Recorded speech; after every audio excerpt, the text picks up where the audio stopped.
салааднаас ч бага калоритой хоол орлуулагч уургийн ундаа TechFit Monster. Theodore Kaczynski 1942 онд Чикаго хотын нэг эмнэлэгт төрсөн. За тэгээд Ванда гэд нэртэй эмэгтэй анхных нь хүү юм байна. Ванда болохоор Ohio-гийн өмнөд хэсгийн харьцангуй тийм ядуу цагаач гэр бүлд өссөн. За аав болох Theodore нь болохоор амьдралынхаа ихэнх хугацаанд тийм хям зайд центр зарж амьдэрсэн ажилчин ангийн хэрнээ тийм оюунлаг хүн гэж тодорхойлогддгийм байна. За няраа байх үедээ Ted болохоор Аз жаргалтай хэвийн хүүхэд байсан гэж ээж нь бол дурсаж ирсэн байдаг. Харин төрснөөс нь ойролцоогоор 1 жилийн дараа буюу нэг ойтой байхад нь Тэдийн гидсэн дээр нь тууралт тэгээд харшил гараад эмнэлэгт тусгаарлагдаж хэвтэх шаардлагатай болсон юм байна. За энэ нь болохоор 7 хоног орчим үргэлжилсэн. За тэгээд эмнэлэг тест хийж авсны дараа Тэд бол сэтгэл хөдлөлийн хувьд амьгүй юм шиг болоод хүнд ч ямар ч байдлаар хариу үзүүлэхэ болсон гэж ярьдаг. За ингээд хэсэг хугацааны дараа Тэд мэдээж хэвийн байдалтай орсон ч гэсэн ээж нь энэ явдал Тэдийн ингээд ээжтэй дургу болох бас эцэг гэхдээ хаягдхаас айх айдсыг би болгосон гэж үздэг юм билээ. За харин Тэд өөрөө болохоор үүнтэй санал ерөөсөө нийлдэггүй. Тэр бол энэ явдал өөрт нь нөлөөлснийг өгөөсөгдгүү ч гэсэн одоо ингээд эргээд харахад бол би өөрийгөө ганцаараа үлдэхээс айдаг байсан гэж бодохгүй байна гэж ярьсан байдаг. За тэгээд тэрнээс гадна ингээд 13 нас хүрснээс хойш болохоор эцэг гэх нь өөрийг нь хаягдхаас айдаг гэсэн тэр асуудлыг бол дахиж огт дуртаагүй. Харин олон жилийн дараа ээж нь болохоор тэр эмнэлгийн түүхийг ингэж хэтрүүлж илүү драматик байдлаар дахиж сөхсөн гэж ярьдаг юм байна. Гэхдээ энээс хойш яригдах зүйлүүд дээр яг үнэндээ бол багтаа тэгж эмнэлэгт хэвцсэн үйл явдал Тэдийн амьдралд нөлөөлсөн олон үйл явдлын зөвхөн эхлэл байсан гэдгийг та бүхэн ойлгох болно. За Чикаго хотын төв хэсэгт бага насаа өнгөрөөсөн Тэд бол өөрийгөө ичимхий гэхдээ найз нөхдөдтэй болоод хөшүүдтэйгээ харилцаж чаддаг байсан гэж хэлдэг. Гэхдээ түүний амьдарч исэн гудамжных нь хүүхдүүд буруу зам руу ороод эхэлсэн болохоор тэр өөрийгөө ингээд тэр хүмүүсээс холдуулаад ганцаараа илүү их цаг өнгөрөөхөөр шийдсэн юм байна. За Тэдийг 7 настай байх үед нь түүний дүү Дэвид Качинскийн төрсөн юм байна. За тэгээ удаагүй гэр бүл нь Evergreen Park руу нүгээд Тэд бол илүү сайн найз нөхдөдтэй болно гэж найдаж исэн. Гэхдээ энэ үеэс Тэдийн зан чанарт нь анхных нь том өөрчлөлтүүд гарч эхэлсэн. Шинэ сургууль руу шилжсэний дараа түүний ингээд оюуны өндөр чадвар олон хичээлд гаргасан амжилтыг нь сургуулийнхын зөвлөх багш нь анзаараад тэгээ Тэдийг болохоор анги алгасхийг зөвлөсөн юм билээ. За ингэснээр Тэд 6 дугаар анги шууд алгасан гутаа 7 дугаар ангид орсон. За энэ шийдвэр нь бол түүний хувьд жинхэнэ утгаараа ингээд бүр гамшиг шиг зүйл болсон гэж өөрөө ярьсан байдаг. За яагаад вэ гэхлээр ингээд нэг насаар ах хүүхдүүдтэй хамт сурч эхэлснээр Тэд бол тэдний дунд хүлээн зөвшөөрөгдөхөд ингээд айгүй хэцүү болж эхлээд өөрийнх нь хэлснээр бол ингээд хит их ахархсан тийм ах юм шиг загинсан ширүүн хүүхдүүдийн доромжлолд бол байн гүртдэг байсан. За энэ дээр нэмээд дүүн төрсний дараа ээжийнх нь зан чанар бол илүү тийм гутран нэг төрсний дараах сэтгэл готролд орчдөг штэ. Тийм болохоор ч тэр юм уу ингээд хил амаар доромжлох шинжтэй болсон гэж өөрөө дурсаж ярьсан байдаг. За тэр бол хэлэхдээ ээж нь уурлах үеэрээ царай 8 ингээд хувраад гараа далайж ямар ч тийм хяналтгүйгээр доромжилсан хараалын өгнүүд урсгаж хашгирдаг болсон юм байна. За ингээд энэ бүх шалтгаануудаас болоод Тэд улам бүр ганцаардмал болоод найз нөхөд тэгээ сургуулаасаа маш хурдан бол ингээд уйдаж эхэлсэн. Тэгж байжгаад Тэд бол ахиж нэг анги алгасаад өөрөөр хэлэх юм бол ингээд айгүй сайн сурлагатай хичээлээ маш төвөггүй ойлгодог байсан гэсэн үг шүү дээ. Шууд төгсөх анги руугаа орсон юм байна. Тэгчээ тэр үеэрээ сайн дун авах ёстой гэсэн эцэг их бас багш нараас ирж байгаа дарамтаас болж бүгдээрэнд нь дургуйцаж эхэлсэн маа. Би дүнгээрээ ерөөсө бахархдаггүй байсан. Сургуулаа үзэн яддаг, заримдаа шалгалтандаа хуулдаг байсан ч гэсэн тэрнээсээ ерөөсө ичж байгаагүй гэж өөрөө ярьсан байдаг. За тэгээд сайн сурлагатай байсан Тэд бол математикийн төрлийн хичээлүүдтэй гарамгай байсан болохоор хажуу хаваар хүмүүс нь бол түүнийг Харвардд сурах хүсэлт гаргаач гэж зөвлөсөн юм байна. Тэгхийн тулд өргөдлийн нэг хэсэг болох өөрийнхөө талаар намтар эссе бичих шаардлагатай болсон. Тэгээ тэрэн дээрээ болохоор өөрийгөө ингээд нийгэмшдэггүй, ганцаараа байх дуртай гэж тодорхойлсон байсан. За хожим нь яг энэ нийгэмшдэггүй зан нь Харвардд өнгөрүүлсэн амьдралд нь ихээхэн нөлөөлсөн тийм зан чанар нь байсан байна. Ингээд Тэд бол 16 наснда ахлах сургуулаа төгсөөд Харвардын их сургуульд эсэж орсон юм байна. Тэр бол их сургуульд орохдоо тийм ч баяртай байгаагүй. За яагаад гэхээр дарамт бас сэтгэл төгших асуудал тэр үеэр улам их нэмэгдэж эхэлсэн. 16 настайдаа их сургуульд эхэлж байгаа өсвөр насны хүүхдийн хувьд бол нийгмийн харилцаанаас бас ганцаараа гэрээсээ хол амьдрна гэдэг гэдэг нь нэг төрлийн дарамт болж ийсэн нь тэр байсан. За тэгээд урдныхаасаа ч илүү тийм ганцаардсан мэдрэмжтэй болж эхэлсэн. За тэр бол өөрөө ингээд ангийнхнаасаа өөрийгөө тусгаарлсан юм биш. Үнэндээ бол ингээд ангийнхан нь түүнийг тусгаарлаад одоо өөртөөсөө холдуулаад хизээж хамт явах уу гэж асуудаггүй, ямар нэг зүйл хамтдаа хий гэж урьж байгаагүй, өрөөндөө хизээж дууддаггүй. Түүнтэй ярилцах сонирхол ер нь бол огт байдаггүй.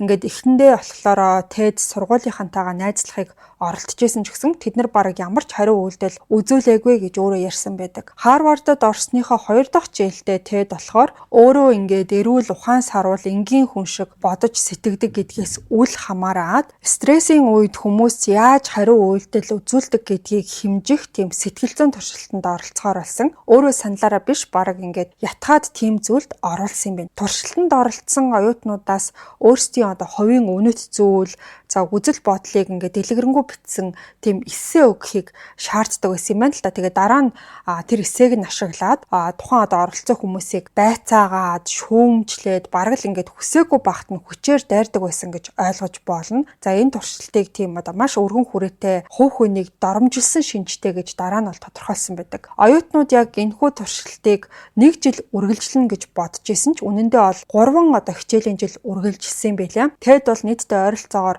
200 цагийг энэ туршилтанд өнгөрүүлсэн гэж ярьдаг. За энэ үеэс л TED-ийн одоо шинжлэх ухаан, технологид итгэх итгэл алдагдсан байж магадгүй гэж үздэг юм байна.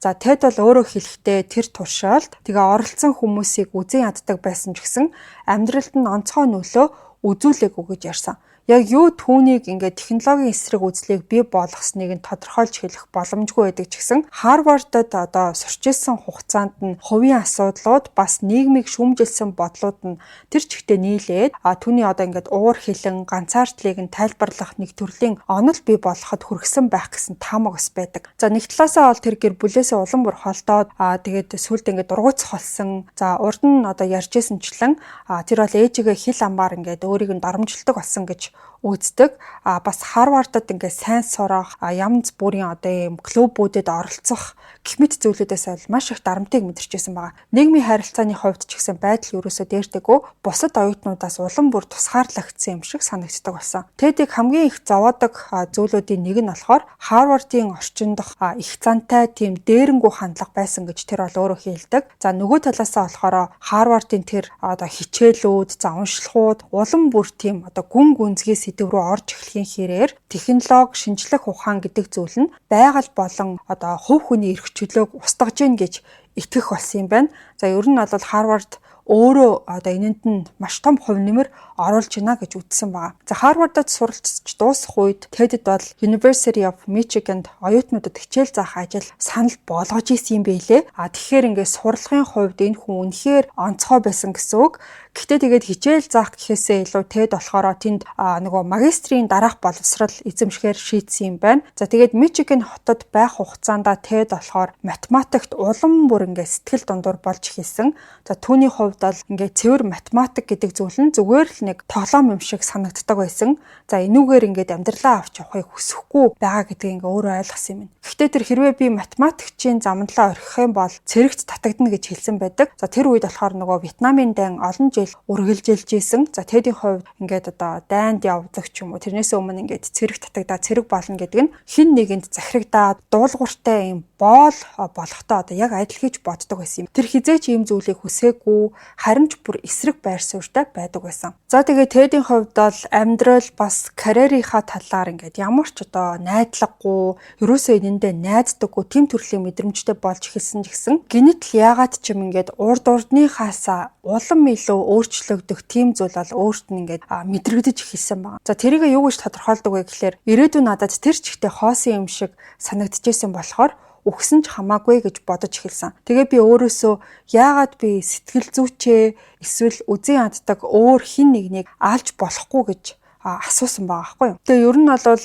энэ хүний хувьд бүр аль эртнээс ингээд байгальд ганцаараа амьдрах тухай бодож исэн. За энэ нь бол түүнд төгс ингээд шалтгаан болсон юм байна. За тэгээд түүний төлөвлөгөө нь болохоор нийгмээс бүрэн тасрах, хүмүүстэй өрөөсөө харьцаа болох, хамгийн муу нь болохоор үзээ яддаг хүмүүсээ алах, дараа нь баригдахгүйгээр дахиад хүн алах хүртлээр нуугдах гэсэн ийм төлөвлөгөө байсан байна. За тэр бол энэ төлөвлөгөөг хэрэгжүүлэхийн тулд мөнгө цуглуулах зорилгоор University of California, Berkeley-д туслах багшаар ингээд ажилд орсон байна. 1972 он гэхэд бол Ted Lincoln Монтанагийн ойролцоох зэрлэг байгаль жижиг модон байшин бариад тэндээ амьдарч эхэлсэн. Тэнд нь болохоор ингээд цахилгаан байхгүй, ер нь бол ингээд хажуугаар нь урсах тийм ундны ус байхгүй, хаяа дугуугаар нөгөө Линкольны тосгон руу ороод номын сангаар нь үйлчлүүлчихэд өөрийнхөө тарж ургуулсан хүнсний зүйлүүдээ ингээд нэмж худалдаж авчаад тэгээ буцдаг байсан маа. За тэгээ тэр хэлэхдээ би ойд удаан хугацаанд ганцаараа байх үед уур хилэн маань алга болоод хүн төрөлхтний талаар эерэг мэдрэмж төрж эхэлдэг байсан. Гэхдээ шүн гинэт онгоцны дуунаас болж сэрэх, эсвэл уулын дундуур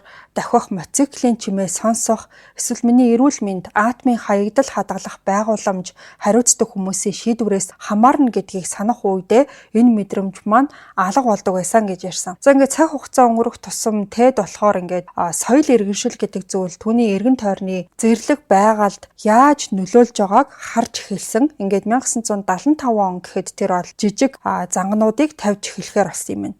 За тухайлах юм бол мотоциклийн ингээд яваад байгаа зам дээр нь хүзүү татхаар хэмжээний утсыг ингээд байрлуулж орхих. За ингээд бусад хүмүүсийн майханг нь эвдлэх, цонхыг нь хааглах, за машины дугуй хаглах гэх мэт үйлдэлүүдийг хийдэг болсон юм байна. Энэ нь болохоор ямар ч хүмүүс ингээд ойр хавьтанд байх ч юм уу, эсвэл ингээд нийгэмшиж чадахгүй байгаагаа бусад хүмүүст ингээд уур хилэнгээ гаргаж байгаа тийм нэг хэлбэр байгаадсан. Гэхдээ энэ бүх зүйл нь аажмаар илүү ноцтой болж эхэлсэн юм билээ. За тэгээ тэр болохоор Монтанагийн ууланд мэдэрдэг миний аз жаргалыг тэнгэрт нисэж байгаа онгоц болгон эсвэл соёл иргэншлээс зүхтах боломжгүй гэдгийг сануулж байгаа альва бүх зүйлийг устгадаг байсан. Намайг үнэхээр шийдэмгий болгосон ганц зүйл бол өшөө авах хүсэл байсан гэж ярьсан байдаг. Би зарим хүмүүсийг алахыг хүсэжсэн, аль болох дор хаяж нэг эрдэмтэн, бизнесмен эсвэл өөр нэг нөлөө бүхий хүнийг гэж ярьсан байдаг. За ингэж бодсны үндсэн дээр тэр бол бөмбөгдөлтийн цуврал юм алхаа бол эхэлсэн байгаа байхгүй юу. За 1978 онд Тед бол хайрцаг дотор хийсэн онгойлгонгууд дэлбэрдэг тийм зүйлийг бол зохион бүтээсэн. За тухайн зүйл нь бол мэдээж гар хийцийн бөмбөг байсан байгаа. За Northwestern их сургуулийн цахилгааны инженерийн профессорын нэрийг нь олж мэдчихэд тэгчээд тэр хүн рүү нэг илгээмжийг ингээд өөрийнх нь хаяг руу явуулсан юм байна л та. Тэгээ нөгөөдхөө Чикагогийн төв рүү очиж явуулах гэж агаад тухайн хайрцаг нь болохоор шуудангийн хайрцаг дотор багтахгүй байгаа гэдгийг ойлгосон. Тийм болохоор өөр нэг их сургуулийн ойролцоох зогсоол дээр тэрийгэ орхиод оюутан эсвэл хин нэгэн багш тэрийг нь олж аваад гимтэх баха гэж дотроо ботсон байна. За тэгээд тэр өдрийн маргааш нь болохоор нэг хүн тухайн илгээмжийг нь олж аваад хаягалсан профессорт нь хүргэж өгсөн юм байна. За тэгсэн чинь нөгөө профессор тухайн хайрцагт зүйлийг харчаад ер нь жоохон ингэ сэжигтэй гэж бодоод сургуулийн хамгаалалтын албандаа мэдэгдсэн юм байна. За тэгээ хамгаалалтын ажилтан тухайн хайрцгийг онгойлгосон чинь нөгөө бөмбөг нь бол дэлбэрсэн байгаа байхгүй юу. За задлахад бол тухайн ажилтан тийм хөнгөн төрлийн гэмтэл аваад энэ явдал бол хэвлэл мэдээлэл дээр ерөөсө гараагүй. Тед өөрөө болохоор энэ явдлын дараа ингээд сонинууд тухайн зүйл рүү анхаарлаа хандуулаад ямар нэг шалгалт энэ төр хийгдэх байх гэж бодсон ч гэсэн ямар ч мэдээллийг бол сонин дээрээс олж уншаагүй юм билээ. Сонинууд зөвхөн онцгой тийм чухал гэмт хэрэгүүдийг мэдээлдэг юм байна гэж өөрийнхөө тэмдэглэлтэй бол бичсэн байдаг. Ингээд Тед дахиад өөр нэг ажилдаа бол орсон. Дараа жил нь буюу 1979 онд тэр бол дахиад Northwestern их сургууль руу очиод тамхины хайрцаг шиг харагдах тийм тесрэх бөмбөгийг байрлуулсан юм байна. За тэр өдрүүдээс хойш нэг оюутан болохоор тухайн хайрцгийг нь онгоолгоод дэлбэрэлтээс болоод ерөнхийдөө ингээд гаранд нь биед нь юм зэсэлт үүсээд тэгээ түлэгдсэн ч гэсэн ноцтой гэмтэл гэж бол тэрийг нь тооцоогүй юм билээ. Гэхдээ энэ удаа яг энэ тесэрсэн энэ хүү хэрэг нь Chicago Tribune гэж сонинд бол нийтлэгдсэн юм байна. За энийг нь болохоор Тед уншаад ядаж тухайн хүнийг эмнэлэгт хүргэсэн нь баг яамаа да. Тэгээ бас анхныхыг бодвол сонин дээр бичигдсэн байна. Гэхдээ энэ нь бол надад хангалттай биш. Би тесрэх бодис хаанаас олж авахыг мэдээж амаар байна гэд тэмдэглэлтэд бичсэн байсан. За тэгээд 79 оны сүүлээр Тед илүү тийм одоо өндөр эрсдэлтэй байг сонгоод за энэ удаад бол одоо онгоц цанилсан байсан баг. Барометр ашиглаж түүний хийсэн бөмбөг нь 2000 фут өндөр тесрэхээр тохируулагдсан байсан ч гэсэн 34500 фут өндөрт хэсэгчлэн дэлбэрээд за онгоцны бүхээг нь бол утаагаар дүүрээд онгоц яаралтай газар дах шаардлагатай болсон юм байна. За гэхдээ азараас хинч гэмтээгүй аюулгүй байдлын үүднээс бол одоо холбооны мөрдөх товчоо энэ дээр нь бол мөрдөн шалгалтын ажиллагааг эхлүүлсэн юм байна. За Америкт болохоор ATF гэдэг байгууллага байдаг. За энэ нь болохоор арх тамхи, галт зэвсэг болон тесрэх бодисыг хариуцдаг тийм одоо байгууллага юм байна. Тэгээд энэ байгууллага бас Америкийн нэгдсэн улсын шуудангийн хяналтын албыг тийм одоо нэгтгэсэн ажлын хэсгийг байгуулад Unibomb буюу одоо University and Airline Bombing гэдэг тийм код нэрийг өгсөн байлээ. Холбооны мөрдөх товчоо тэмдэглэхдээ бол энэхүү бөмбөгдөлт нь хогийн цэг дээрх дангуудаар хийсэн юм шиг харагддаг. Хийсэн хүн нь ухаантай ч гэсэн туршлагагүй нэгэн байж магадгүй гэж үзсэн тиймэрхүү одоо онолыг төвшүүлсэн байна. Ингээд дараагийн жил нь TED доторхон тийм одоо хөндий номон дотор нуусан тийм тесрэх бөмбөгийг United Airlines-ийн тухайн үеийн одоо ерөнхийлөгчд нь илгээсэн юм байна. За тэр хүн болохоор яг энэхүү тесрэх бөмбөгнөөс олж ноцтой төлөгдөөд эмнэлэгт хүргэгдсэн ч гэсэн амь насаа бол алдаагүй. За ингээд энэ үеэс эхлээд TED бол тесрэх бөмбөгнийхөө металл хэсгүүд дээр нь FC гэсэн тийм үсгийг сийлээд бас холтос, мөчөр гэх мэт зүйлийг дотор нь хийдэг байсан юм. Ингээд дараагийн хэдэн жилийн турш TED бол янз бүрийн их сургууль бас нисхийн байгууллагуудад тесрэх бөмбөгнүүд илгээгээд тэгээ тэрийг байрлуулсаар байсан. Тэгээ байрлуулсан тухайн тесрэх бөмбөгнүүд нь ингээд шинжлэгдэх тусмаа улам илүү хүчтэй болж исэн юм. Энэ цаг хугацаанд холбооны мөрдөх товчоо болохоор одоо ингээд тесрэх бөмбөг явуулаад байгаа хүнийг Unibomber гэж нэрлэх болсон. За тэгээд хаасаагүй ерөнхийдөө олохыг хичээж ажиллаж байгаа ч гэсэн хэн болох талаар баг ямар ч шүүхийн шинжилгээний баримт бол тэдэнд байгаагүй. Тэд нэр зөвхөн тухайн одоо тесрэх бөмбөгнүүд нь хаанаас ч олж болох энгийн материалаар хийгдсэн гар хийцийн зүйл гэдгийг л мэдчихсэн. Тэгээд мод их ашигласан нь бол түүний нэг онцлог гэж үзчихсэн юм байлаа. Хоол орлуулагч, булчингийн хөгжлийг дэмжигч TechFit Monster уургийн ундаа өнөөдрийн дугаартай хамтран ажиллаж байна. Үлсэхгүйгээр турах зорилготой жингээ барихыг хичээж байгаа. Улирал солигдох үеэр ядарч сүлдэхгүй байхыг хүсвэл уургаар баялаг TechFit Monster ундааг та бүхэн сонгож хэрэглээрэй. Өглөөний цайнд бас өдөр хөнгөн уургаа нөхөх үедээ гэх мэт уураг дутагддаг хүн болгон хэрэглэх боломжтой. Таны өдөрт авах ёстой уургийг эрүүлэр өгөх TechFit Monster ундааг CU-гийн бүх салбараас худалдаж авах боломжтой. Энгийн ундаа биш, эрүүл мэндийн ундааг хэрэглээндээ оруулж заншаарай. За ингээд хэдүүлээ дугаар руугаа буцаад оръё. 1981-ээс 1985 оны хоорондох 4 жилд TED нийт 7 одоо тесрэх бөмбөг ийш тийш нь явуулсан. Тэгээд ихэнх одоо тесрэх бөмбөг нь хүлээн авагч хүнээ бол нэлээд гэмтээсэн. За хоёр нь одоо амжилттай одоо сармагжуулсан буюу одоо тесрэх бөмбөгийг дэлбэрэхээс өмнө бол зогсоосон гэж одоо мэдээлэлүүд байсан. Гэхдээ 1985 оны сүүлээр бол бүх зүйл өөрчлөгдсөн байгаа. TED болохоор Калифорни руу явж очиод Сакраменто хотод байдаг компьютерийн дэлгүүрийн ард болохоор модны хаягдл юм шиг харагдах байдлаар тесрэх бөмбөг бол байрлуулсан. За энэ удаа тухайн одоо тесрэх бөмбөгийг өргөсөн чинь тэр даруйдаа одоо дэлбэрээд дэлгүүрийн одоо эзэн нь амь насаа алдсан юм байна. Ингэснээрээ бол Unibomber анх удаа одоо хүний амь насанд ингээд хүрсэн одоо ийм зүйл тохиолдсон. За эхэндээ холбооны мөрдөх товчоо ихэнх халдлах нь их сургуулиудтай холбоотой байсан болохоор с ิจ гтнүүдийг бол их сургуулийн насны хүмүүс гэж үзээд 1955 оноос хойш төрсөн хүмүүсийн хүрээнд одоо ингээд хайлтаа нарийсгаж байсан байгаа. Гэхдээ TED болохоор 1942 онд төрсөн. За ингээд энэ явдлаас 2 жилийн дараа тэр бол дахиад нэг компьютер түрээсийн дэлгүүрийн тесрэх бөмбөг байрлуулад дэлгүүрийн эзнийг нь бол хүнд одоо тухайн бөмбөг маань гэмтээсэн. Тэгээ тэр үеэр болохоор 2 гэрч тухайн одоо тесрэх бөмбөгийг байрлуулж исэн хүнийг нь харсан гэд мэдүүлэг өгсөн байгаа. За тэгээ тухайн 2 гэрч болохоор нэг тийм малгайтай тийм юудэнтэй цамц өмссөн. Тэгээ малгай өмссөн нисгэгчийн юм шиг тиймэрхүү нүдний шилтэй сахалтай хүн байсан гэж бол нөгөө одоо мэдээлэл өгөхдөө ярьсан байдаг. Ингээд алдарт Unibomber-ийн зураглал буюу нөгөө скетч нь хийгдэж гараад холбооны мөрдөх товчооны ажлын хэсэгт анхны ийм бодтой сэжүүр гарч ирсэн юм байна. За энэнтэй зэрэгцээд TED өөртөө илүү их ихтгэлтэй болж эхэлсэн. Тэр бол Сан Франциско Examiner сонинд захаа бичээд тухайн тесрэх бөмбөг бөмбөгтөлд нь Freedom Club нэртэй террорист бүлгийн ажиллаа гэж мэдэгдсэн байгаа. За урд нь нөгөө нэг тесрэх бөмбөгнүүд дээр нэг FC гэд таних тэмдэгч юм шиг тийм зүйл бичээдсэн гэсэндээ тэр нь болохоор энэ саяхан яригдж байгаа Freedom Club гэдэг нэрнийх нь товчлол юм байна. За ингээд сүүлд нь холбооны мөрдөх товчоо түүнийг ганцаараа ажиллаж ирснийг ингээд баталсан болохоор Freedom Club гэж яриад байгаа бүлгийн тухай энэ мэдэгдэл нь болохоор зориуд тэднийг төөрөгдүүлэх оролдлого байсан гэж үзсэн.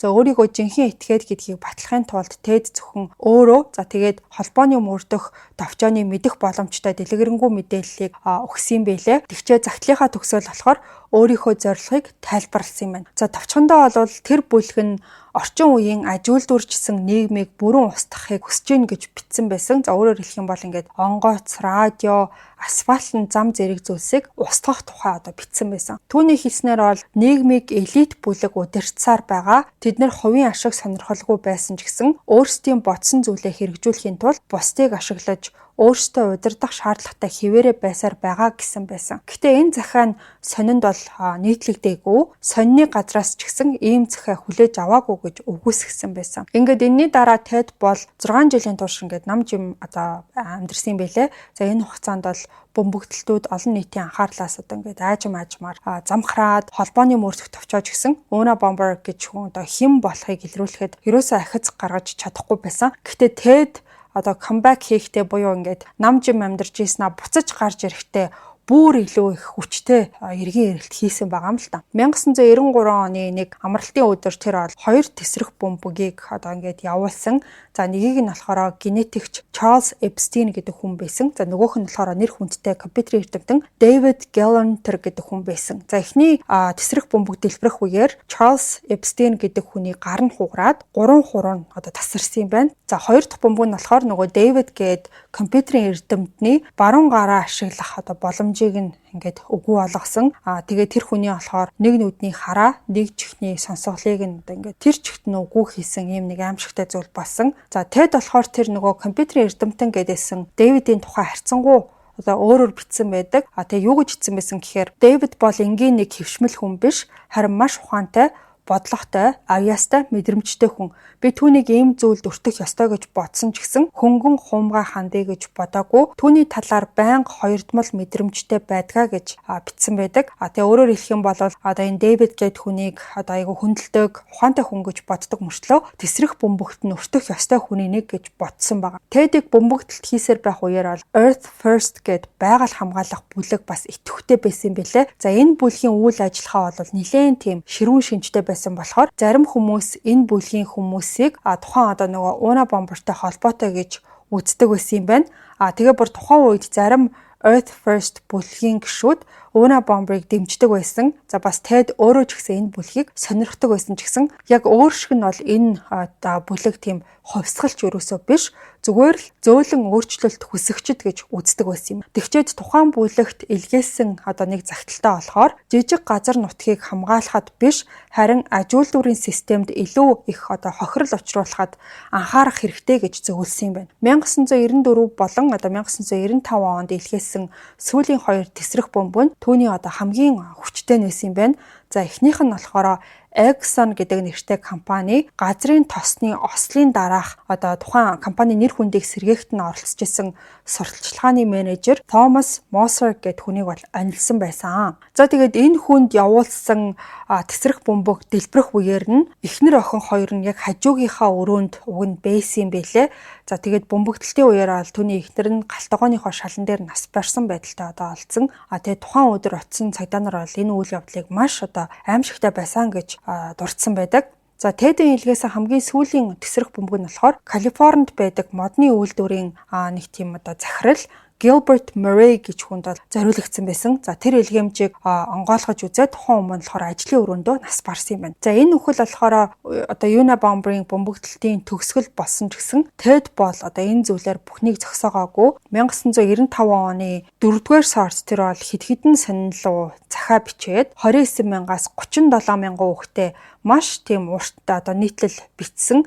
Тэгээд тэрийг нь хэвлэж өгөх юм бол одоо сонин дээрээ гарах юм бол гэсэн үг шүү дээ. Террорист үйл ажиллагаагаа бүр мөсөн зогсооно гэж мэдгдсэн юм. За ингээд энэ нийтлэл нь болохоор ингээд эл тод байдлаар хүчирхийллийг ерөөсөө уриалахгүй бас Америк нэгдсэн улсын засгийн газрыг унгаах тийм зүйлийг бол одоо өөгшүүлээгүй бас садар самуун агуулга дотор нь бол байхгүй. Ерөнхийдөө бол ямар зорилготой гэдгээ хамгийн ихэнд нь ингээд маш тодор ойлгуулсан гэсэн үг. Загталд цааш нь юу гэж бичсэн байсан гэхээр энэ нийтлэлийг бүхэлд нь хэвлэх ёстой. Бүлэглэлийг баривчлах оролдлого хийх ёсгүй. Бас терроризмоо зогсоохч хорлон сүйтгэх үйл ажиллагаагаа явуулсан хിവэрэ байх болно гэж дурдсан байсан. Бусад загтлуудыг болохоор ихэвчлэн одоо хувь хүмүүс рүү илгээгээд өөрсдийн судалгааны ажлаа зогсоох нь бол тэдэнд ашигтай гэж сануулсан байдлаар одоо ингээд зансан маягаар бичсэн гэсэн үг шүү дээ. Ингээд ойролцоогоор 1 сарын дараа гэхэд TED бол Линкольн дахь байшингаасаа гараад өөрийн тухайн нөгөө манифесто гэж яриад байгаа. Одоо монголоор бол тунхаг бичиг гэж орчуулагддаг. Тэрнийхээ 3%-ийг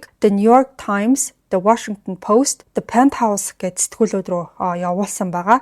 Гэхдээ энэ хугацаанд тэр бол San Francisco Examiner сонинд бас нэг захиа илгээгээд эх 7 хоног нэг онгоцыг дэлбэлнэ гэж мэдэгдсэн юм байна. За ингээд энэнийх нь улмаас бүх мууж даяар бол нисэх буудлуудын аюулгүй байдлыг чангаруулад Federal Aviation Administration агаарын тээврийн компаниуд руу Калифорни руу болон одоо Калифорниас гарах одоо ямарваа нэг шуудан илгээмжийг хүлээн авахгүй байх чиглэлийг өгөөд өдөрт бараг 400 мянга гаруй илгээмжийг зогсоож исэн юм билээ.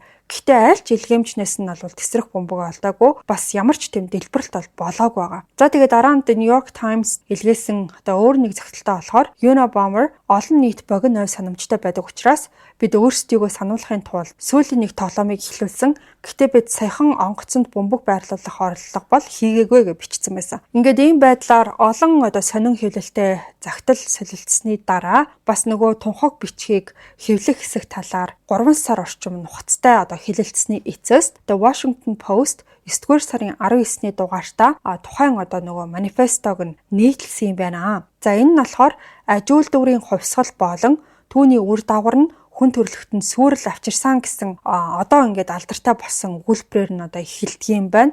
За тэр бичгтээ бол ажилтнуур технологийн систем нь байгаль орчинд асар их хохирол учруулж хүмүүсийг сэтгэл зүйн асар өргөн хүрээний зовлонд унагсан гэж бичсэн байдаг. Хэрвээ энэ хിവэрэ үргэлжлэх юм бол хүмүүс зүгээр л нэг бүтээгдэхүүн төдий нийгмийн бүтээсэн тэр схемд өөрөө ч мэдлэхүү боолн болж хувирна гэж үздсэн.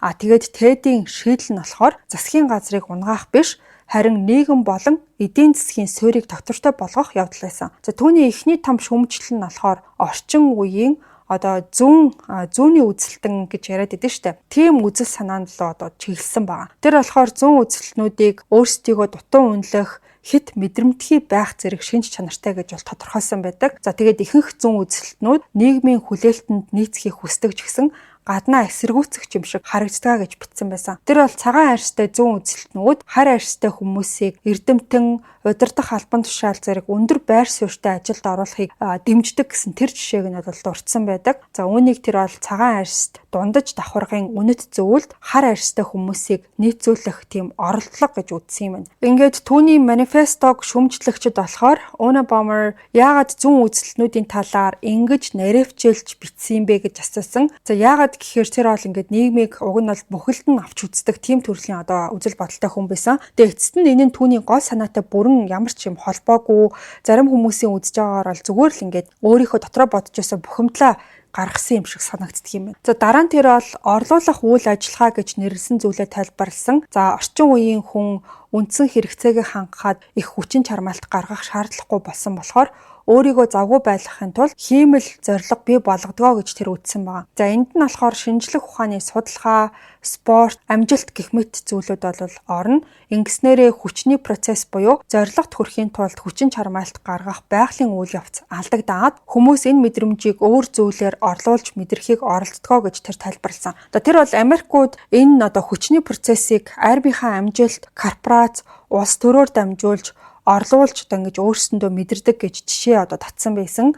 За энэнийхээ дараа тэр бол эрдэмтдийн сэтлийг шүүмжилсэн байгаа. За ихэнх эрдэмтэд болохоор судалгаагаа хүн төрөлхтөнд ашиг тустай гэж тайлбарладаг ч гэсэн TED бол энэтэй нь ерөөсөө санал нийлэхгүй. За археолог, хэл шинжилэл гэсэн зарим салбарууд хүний амьдралд бол ингээд бараг шууд утгаараа ямар ч ашиггүй зүйл гэж одоо энэ Unabomber бол үздэг байсан юм байна. Тэр бол эрдэмтэд ихэвчлэн өөрсдийнхөө хүчний процессыг хангахын тулд судалгаа хийдэг. Ингэснээрээ шинжлэх ухаан хүн төрөлхтний жинхэнэ сайн сайхныг үл харгалзаж сохроор урагшилтгаа гэж үзсэн. Түүний хамгийн чухал санаануудын нэг нь болохоор хувь хүний эрх чөлөө эсвэл тэрнийхэн дутагдлын тухай тийм зүйл байсан. За энэ санаагаа тэр болохоор бүр хэдэн жилийн өмнө бичсэн тэмдэглэлдээ маш сайн тайлбарласан байдаг. Системээс үүдэж тулгамдж байгаа бүх муу зүйлийг бодоод үз. Жишээ нь агаарын бохирдол, усны бохирдол, атомын дайны аюул, хүн амын хит бөөгнөрл гэх мэт. Харин бие дааж амьдарч байгаа хүмүүс өөрийн зовлон бэрхшээлийг дор хаяж тодорхой хэмжээнд өөрөө шийдэх боломжтой. Хэрвээ дарж авах юм бол галт үл чадна. Хэрвээ ан амьтан ховордвол илүү олон ан амьтантай газрыг хайж болно. Тэр хүний гаргасан шийдвэрүүд нөлөөтэй. Харин агаарын бохирдол эсвэл хүн амын хит өсөлтийн эсрэг ганц хүн юу хийж чадах вэ? Миний хэлэх гэсэн санаа бол хувь хүний амьдралд чухал зүйлс ихэвчлэн том байгууллагуудын хяналтанд байдаг. Харин хувь хүн тэдэнд нөлөөлөх тал дээр хүчгүй байдаг. Энгийн хувь хүн өөрийн шийдвэрээ гаргаж чадна. Гэхдээ зөвхөн системд чухал биш зүйл дээр. Жишээ нь гэх юм бол хаана амьдрах, ямар хувцас авах, ямар ажил хийх гэх мэт зүйлээ хүн өөрөө ол шийдэж чадна. За ингээд олон нийтийн гайхширлыг төрүүлж исэн зүйл нь юу гэхээр Unabomber-ийн одоо энэ манифесто буюу тунхаг бичих нь ерөнхийдөө маш юм одоо энгийн хүн ирсэн ч гэсэн айгүй ойлгомжтой байсан.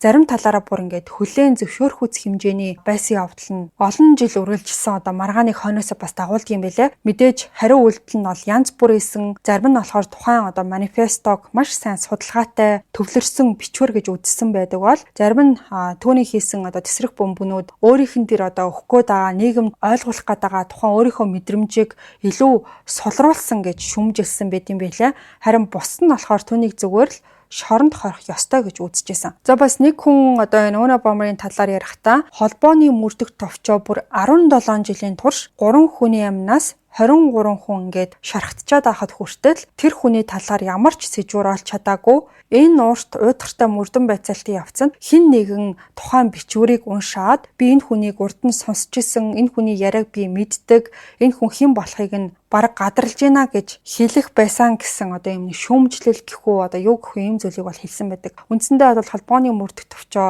бүхэл бүтэн 17 жилийн туршид яг үнэн мөн сэжвэрийг ерөөсөө атгаж авч чадаагүйд гайхчихна гэж энэ үгээрээ бол өөрийнхөө бодлоо илэрхийлсэн байна. Гэхдээ өнгөрсөн олон 10 жилийн хугацаанд энэ бүхний өөр нэг асуудал нь гэхээр зарим одоо нөгөө сонин хэвлэл тухайн одоо манифестог нийтлэх үеэрээ өөрсдийгөө олон нийтийн аюулгүй байдлыг хангаж гин гэж аминчхан гэхүү одоо хэвлэл мэдээллийн хэрэгслийн бас нэг хуурамч төр төрхийг илчилсэн үйл явдал байсан. За тэд бол Unabomber дахиад халдлага хийхгүй гэж энэ захиагаараа баталж гинэ гэж үздсэн байгаа. Харамсалтай нь заримынхан бодлоор энэ нь хэвлэл мэдээллийн байгууллагуудын хувьд бол маш том алдаа байсан. За учир нь гэх юм бол хууль сахиулагчид за бас энэ сонинууд болохоор тухайн хүний хэн болохыг нь юусоо мэдгүй хэрвээ тэр дахиад нэг юм тесрэх бөмбөг одоо бөмбөгтөлт ямар нэг байдлаар хийх юм бол гэрээгээ зөрчлөө гэж шүүх ямар ч боломж авахгүй.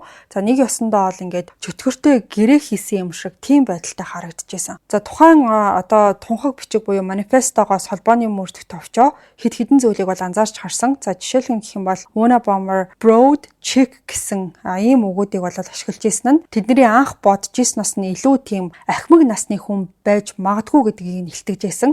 За бас зарим хэллэг нь болохоор 1950-ад оны Чикагогийн сонины хэм маягтай нэлээд төстэй байсан болохоор тэр бол Чикагод өссөн байж магадгүй гэсэн тийм ихний дүгнэлтэндээ хүрсэн юм билээ. Тэгээд тухайн манифесто бол мэдээж сонинд хэвлэлж гарсныхаа дараа маш олон хүмүүсийн анхааралд орсон. За холбооны мөрдөх товчоонд ирсэн олон мэдээлэл дундаас нэг хүн болохоор энэ бичвэрийг таньсан явдал нь эцэст нь бол TED-ийг баривчлахад хүрсэн юм билээ. За тэр таньсан хүн нь болохоор нөгөө TED-ийн дүү Дэвид Качински байсан. За үнэндээ Дэвидийн одоо эхнэр нь Unabomber бол TED байж магадгүй гэж урд нь сэжиглэж исэн ч гэсэн Дэвид бол тэрэнд нь ерөөсөө итгэхийг хүсээгүй. Тэгээд ч юу нь бол тэр талаар нэг тоодоггүй байсан юм билээ. За тэгээ эцэст нь Дэвид эргэлзэжсэн ч гэсэн манифестогийн одоо ноорогтой төстэй тийм бичвэрийг холбооны мөрдөх төвчөөрөө явуулаад за тэрийг нь бичсэн хүн өөрийнх нь ингээд төрсэн ах байж магадгүй гэж мэдэгдсэн байгаа. За тэгээ тэрийг нь уншсны дараа холбооны мөрдөх төвчөө тухайн хоёр бичвэрийг бол нэг хүн бичсэн гэдэгт бараг л ингээд итгэлтэй болж гисэн. Ингээ 1996 оны 4 сарын 3-нд тесрэх бөмбөгийн гэмт хэрэг болж эхэлснээс бүр 17 жилийн дараа Тед Качински Монтана дахь байшиндаа баривчлагдсан юм байна. Тэр жилийн сүүлээр болсон шүүх хурлын үеэр түүнд бол 8 удаагийн бүх насаар нь хорих ялгаа ногоод үндсэндээ бол цаазын ялаас нь мулталсан юм байна. За тэгээд түүний талаар хүмүүс одоо юу гэж ярьжсэн гэхээр тэр үнэхээр даруухан юм нам гүм хүн байсан. Хотод ирээд хинт ч төв учруулж байгаагүй, хинтээч муудалцдаггүй, хизээч асуудалд орж байгаагүй, баар энтрээр ерөөсөө явдаггүй. Ер нь л нэг тийм дуугүй даруухан хүн байсан. Хэрвээ түүнтэй ярилцах юм бол маш ухаалаг гүн гүнзгий яриа өрнүүлдэг байсан. Түүнийг Una Bomber байсан гэж би хизээч бодохооргүй тийм хүн байсан гэж ярьсан байдаг. За ингээд энэ бүхнээс харахад Ted буюу одоо Una Bomber гэдэг нэрээр алдарсан энэ хүн маань бүх насаараа шоронд суух ял авсан байгаа. Гэтэ хамгийн сонирхолтой нь болохоор Ted Kaczynski баривчлагдсанаас хойш хэдэн 10 жил өнгөрсөн ч гэсэн олон нийт за ялангуяа залуу үеийнхэн бол түүний үзэл санаатай зарим талаараа санал нийлсэн хэвээрээ байдаг.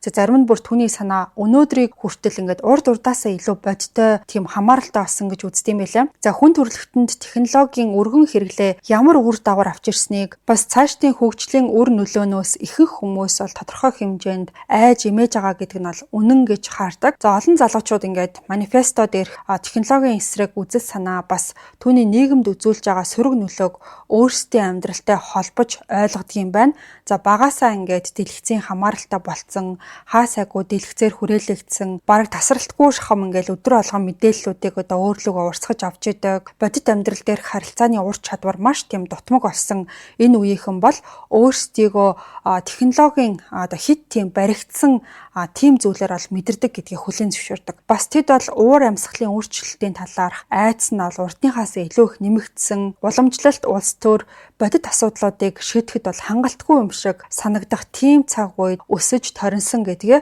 ойлгодог гэж ярьдаг. За ийм болохоор одоо Ted Kaczynski-ийн манифесто зарим хүмүүст бол хүчтэй нөлөөлсөн гэж үздэг юм билээ. За амьдралынхаа туршид Ted Kaczynski тухайн үеийн нийгэмд бол асар их удаан хугацаанд үргэлжлэх нөлөөг бол үзүүлж чадсан байгаа. За түүний системийг шүүмжилсэн үзэл санаа бас 17 жил үргэлжилсэн бөмбөгдөлтийн ажлын үр дагавар нь ийм маягаар бол гүн гүнзгий нөлөөтэй байсан. Эцэст нь Ted бол 81 наснда нас барсан юм билээ. Тэгээд амиа хорлсон байх магадaltaй гэж үздэг юм байна. Гэхдээ түүний үзэл санааны нөлөө бол үе үеийн туршид үргэлжилсээр байгаа юм байна. За тэгэхээр ийм нэг сэдв байна. Una Bomber одоо хүртэл яагаад ингэж яригддаг вэ гэхээр одоо үед бол ямар нэг масс аллах хийж байгаа хүмүүс ихэнх нь одоо энэ Una Bomber-ыг дуурайж манифесто өнтер бичдэг болцсон. За энэ хүнээс санаа авч алга үйлцэн гэсэн зүйлүүд бол маш их яригддаг болсон. За урд нь ярьж исэн ганц 2 дугаар дээр ч гэсэн энэ Ted Kaczynski-гийн талаар буюу Una Bomber-ийн талаар хальт дурддагдаад өнгөрсөн байдаг. Энэ хүний уг санаа нь бол зөв зүйлийн төлөө байсан боловч хэрцгий буруу арга ашиглаж бусдыг өөрийнхөө үзэл бодол руу чиглүүлсэн юм шиг надад бол санагддаг. Гэхдээ яг өөрийнхөө бодож байгаа юмыг 50 замаар шийдэе гэд явсан бол өнөөдрийг хүртэл энэ талаар магадгүй яригдахгүй байсан бах. За 70-аас ингээд 90-ад оны үед одооных шиг ингээд сошиал медиа сайн хөгжөөгүй байсан. Дуу хоолойгоо хүргэх зүйл нь зөвхөн телевиз бас одоо сонин хэвлэл байсан болохоор сониноор дамжуулж бусдад өөрийн бодлоо ойлгуулахыг оролдоод бас бусдын анхаарлыг өөртөө татахын тулд тесрэх бөмбөг ашиглаж исэн ийм нэг одоо түүх байна. За Una Bomber-ийн тунхаг бичиг өнөөдрийг хүртэл олон нийтэд одоо нээлттэй юм билээ. Холбооны мөрдөх төвчөөл ерөөсөө нэг нууцлаагүй хүмүүс уншиж болохоор одоо интернет орчинд бол байж идэг. Тэгээ судалгааны материал, архив, ном хэлбэрээр ч гэсэн энэ бол манифестонд байдаг. Ямар нэг хориг өнтер байхгүй мөлий. Гэхдээ гол анхаарах зүйл нь юу вэ гэхээр энэ судалгааг танин мэдэх зорилгоор уншихыг зөвлөдөг. За мэдээж санааг нь даган дуурайх дэмжих нь бол хит их аюултай гэж үздэг. За ер нь ингээд 4 жилийн турш та бүхэнд гэмт хэрэг болсон явдал ярьж авах үеэр яг өнөөдрийг шиг ийм гэмт хэрэгтнийг дэмжсэн, өөгшүүлдэг, энэ хүний зөв гэж масс хүн үздэг ийм төрлийн хэрэг ярьж байгаагүй болохоор их тийм итгээд одоо сонин санагдлаа. Мэдээж энэ хүнээс болж насаа алдсан хүмүүс бол маш харамсалтай. Бараг ингээд золиос болоод амиа алдчихсан ийм нэг түүх байна. Та бүхэн энэ хэргийн талаар юу гэж бодов? Магадгүй зарим хүний хувьд бол нэг их бодож байгаагүй сэдв байсан байх. Өөрсдийн бодлого комент хэсэгт заавал бичиж үлдээгээрэй. За өнөөдрийн дугаартаа маань TechFit Monster уургийн ундаа хамтарч ажиллалаа. Та бүхэн SEO-гийн бүх салбараас худалдаж авах боломжтой. Дугаараа дуустал сонсон нийт сонсогчдоо баярлалаа. Хэдүүлээ энэ 4 дахь өдөр нэмэлт дугаараараа эргээд уулзъя.